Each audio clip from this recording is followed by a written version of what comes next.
когато те сънувам.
Навежда се към дървеното покритие, сякаш да дошъл нечия аромат.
Помниш ме, разминаваме се до безвремие. А колко по-често щеше да е, ако можехме да се обличаме. Стигвам. 23,56. Ти. 23,57. Так. 23,58. Ти. 23,59. Так. 0-0. Хвана. Хвана.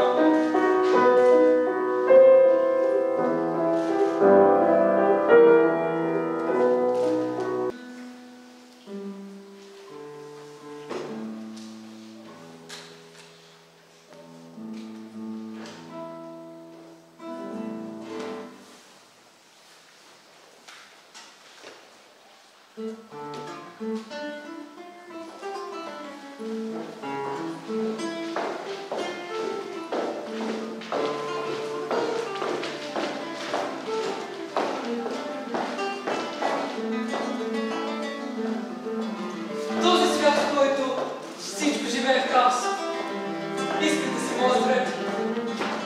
Да ми подаря, защото съм бил до сърцето ти, за да го прегърна. И за да това не сточи. В този свят, в който всеки си е чуж. И омразата е по-ценна от обичтата. Искам да спорим. Да имаме нашата вечност, заключена между стрелките на часове. В този свят, в който поезията е сива, а думите безвкусни, исках да си моят любим стих, който да ми доказва, че все още има хора, които би изгубили на резервативите. В този свят, в който любовта ми мъртва, исках да си жилата тръпка, в която търся макар и малка надежда, че в нея има живот, който можем заедно да извървим.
Ускорявам път с простичко до гласа. Разтягам втората, водеща призявка. Лично наблюдение. Хората за никъде не бързат. Когато държиш щастието в ръцете си.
Тази част от мен. Която още на 16 Винаги ще е влюбена в момчето, който не знаеше как. Да правиш всички онези неща. И я прегръщам, цялата си любов, Казвам, не плачи. Обещавам ти. че ще дойде някой. който ще те целува, Дори когато ти е ядоси, ще прощава. Дори когато сте се наранили. И ще остава. дори когато е трудно. Но за него също никога няма да бъде. Защото ме притегля всеки момент на везната си. А слага на нея вечност и теб.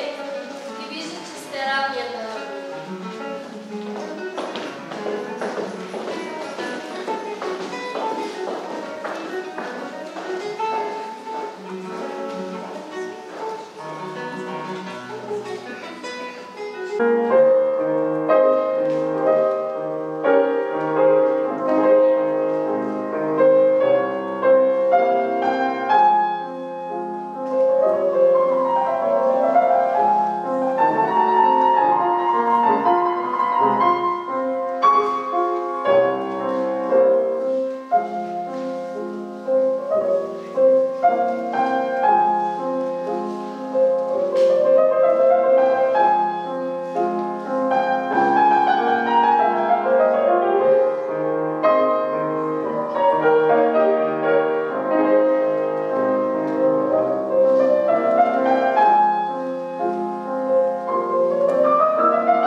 децата плаква,